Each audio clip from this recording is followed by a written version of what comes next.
السلام علیکم ورحمۃ اللہ وبرکاتہ۔ محترم ناظرین، پروگرام آپ کے مسائل میں ایک وقفے کے بعد میں محمد عبد المنتقم آپ کو دل کی گہرائیوں سے پھر خوش آمدید کہتا ہوں۔ میں وقفے سے پہلے عرض کر رہا تھا کہ اللہ تعالیٰ نے جو دین اسلام ہمیں عطا فرمایا ہے وہ تمام مسائل کا حل اس میں پوشیدہ ہوتا ہے۔ انسانی زندگی میں ہر دور میں جتنے مسائل سامنے آتے ہیں ان کا حل آپ پوچھئے گا، ان کا حل آپ معلوم کیجئے گا تو آپ کو ایسا معلوم ہوگا کہ شاید آج کے مسائل کے حل کے لیے یہ دین اسلام اللہ تعالیٰ نے نازل فرمایا ہے۔ 100-200 سال بعد بھی اگر نئے نئے ایسے مسائل پیش آئیں گے جن کا تصور بھی ہم اس وقت نہیں کر سکتے تو اس وقت یہ قرآن اور سنت کے رہنما اصول ایسا حل پیش کریں گے کہ دنیا حیران رہ جائے گی، دنیا انگشت بدنداں رہ جائے گی۔ اللہ تعالیٰ نے ایسا دین اسلام ہمیں عطا فرمایا ہے۔ تو ایک سلگتے ہوئے مسئلے کا ذکر میں کر رہا تھا کہ دنیا میں حقوق کے مطالبات کے عنوان سے بہت زیادہ قومیتوں کو یعنی قومیت کا فتنہ ابھارا گیا اور بے شمار قومیتیں پروان چڑھیں۔ ہر علاقے میں، ہر ملک میں، ہر خطہ زمین میں انسانوں کے درمیان تفریق کو روا رکھا گیا ہے اور قومیت کا فتنہ، نیشنلزم کا فتنہ پوری دنیا میں غیر معمولی انداز میں پھیلایا گیا ہے۔ عرب کو عجم کے مقابلے میں ابھارا جا رہا ہے، عجم کو عرب کے مقابلے میں ابھارا جا رہا ہے۔ ایک پارٹی کا نام البعث العربی تھا، یعنی عرب نیشنلسٹ پارٹی۔ تو مختلف ملکوں میں نیشنلزم کے فتنے ابھارے گئے۔ نتیجہ کیا ہوا کہ ایشین اور نان ایشین کا فرق، عرب اور نان عرب کا فرق، عرب جو ہے اپنے آپ کو عجم سے اچھا سمجھتا ہے، عجم جو ہے اپنے آپ کو عرب سے اچھا سمجھتا ہے۔ ایشیا والوں کو یورپ والے بری نگاہ سے دیکھتے ہیں اور ایشیا والے یورپ والوں کو بری نگاہ سے دیکھتے ہوں گے۔ پھر ملک میں چلے جائیں، کسی ایک ملک کی سطح پر چلے جائیں تو وہاں آپ کو شہری اور دیہی کے درمیان فرق نمایاں نظر آئے گا، صوبے صوبے میں فرق نظر آئے گا۔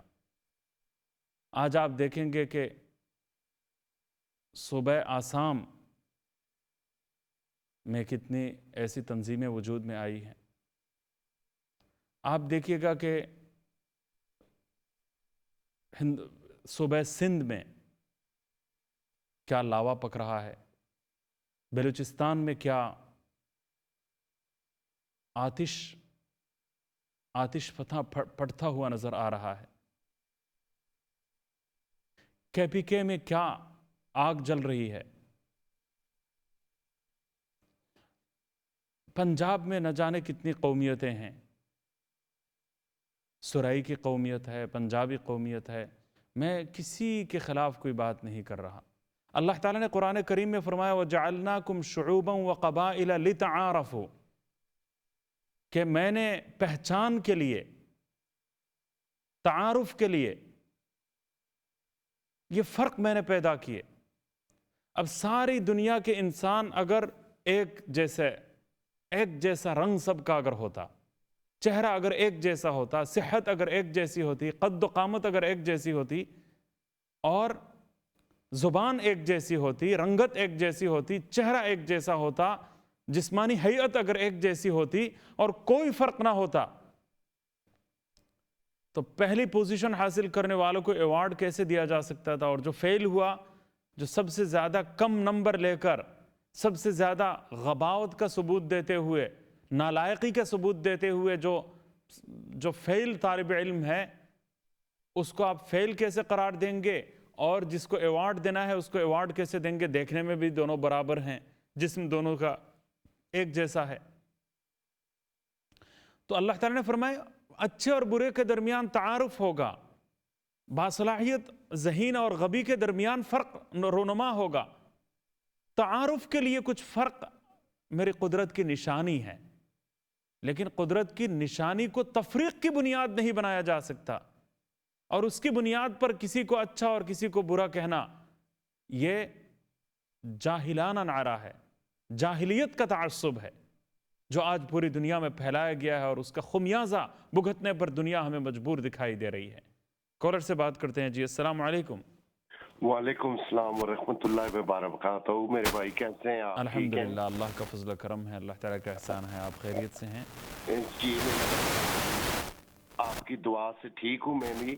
میرے بھائی میں نے کوئی ایک آپ سے پرسنل کویسچن پوچھنا تھا جو کہ لائف میرے لیے مناسب نہیں ہے.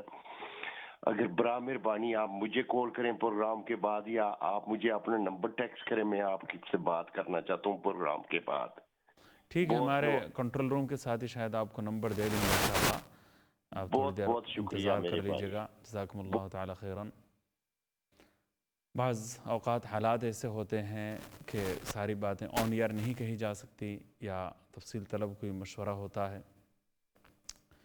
میں دیکھیے کسی کے اوپر کوئی ایک جملہ بھی کسنا نہیں چاہتا، کسی کے خلاف کوئی بڑھانے والی بات اللہ بچائے میری زبان پر ہرگز نہ آئے. اللہ تعالیٰ نے قرآن کریم میں فرما دیا کہ اِنَّا خَلَقْنَاكُم مِّن ذَكَرٍ وَأُنثَىٰ، ایک مرد اور ایک عورت سے تمام انسانوں کو ہم نے پیدا کیا. تم سب آدم اور حوا کی اولاد ہو. جناب نبی کریم صلی اللہ علیہ وسلم نے حجۃ الوداع کے موقع پر تمام انسانوں کے ٹھاٹے مارتے ہوئے سمندر سے خطاب کرتے سامنے انسانی حقوق کا رہتی دنیا تک کے لیے سب سے عظیم، سب سے جامع اور سب سے زیادہ بہترین اصول اور چارٹر پیش کیا، جس کی نظیر نہیں پیش کی جا سکتی، اور جس سے آگے انسانیت کبھی بڑھ ہی نہیں سکتی. انسانیت چاہے کتنی ہی ترقی کیوں نہ کر لے، مختلف فلسفوں پر بحث و تمہید اور تحقیقات کا سلسلہ اگر سینکڑوں سال تک جاری اور ساری رہے، لیکن اس کے باوجود اسلام کے دیے ہوئے بنیادی آفاقی اصولوں سے انسان بڑھ ہی نہیں سکتا. انسان آگے بڑھ ہی نہیں سکتا. تمام انسانوں کے بارے میں بتا دیا گیا ہے کہ وَلَقَدْ كَرَّمْنَا بَنِي آدم، ہم نے بنی آدم کو، آدم کی اولاد کو، تمام انسانوں کو، چاہے وہ انسان دنیا کے مشرق کا رہنے والا ہو، چاہے وہ مغرب کا رہنے والا ہو، چاہے وہ قطب شمالی میں آباد ہو یا قطب جنوبی میں وہ زندگی بسر کرتا ہو، زندگی کے کسی بھی شعبے سے اس کا تعلق کیوں نہ ہو، اور کسی بھی زمانے میں وہ آئے، کسی بھی زبان بولتا ہو، کسی بھی قد و قامت وہ رکھتا ہو، کسی بھی رنگت کا وہ حامل ہو، کسی بھی دور میں وہ پیدا ہو، چاہے وہ سرخ ہو، چاہے وہ کالا ہو، چاہے وہ سفید ہو، چاہے وہ براؤن کلر کا ہو، چاہے وہ کسی اور رنگت کا حامل ہو. تو کوئی بھی رنگت ہو، کوئی بھی قد و قامت کا حامل ہو، نتیجہ کیا جو بھی ہو، فرمایا کہ تم ایک ماں اور ایک باپ کی اولاد ہو. بھی مختصر وقفے کے لیے چلتا ہوں، انشاءاللہ وقفے کے بعد میری باتیں جاری رہیں گی. ہمارے ساتھ رہیے. السلام علیکم ورحمۃ اللہ.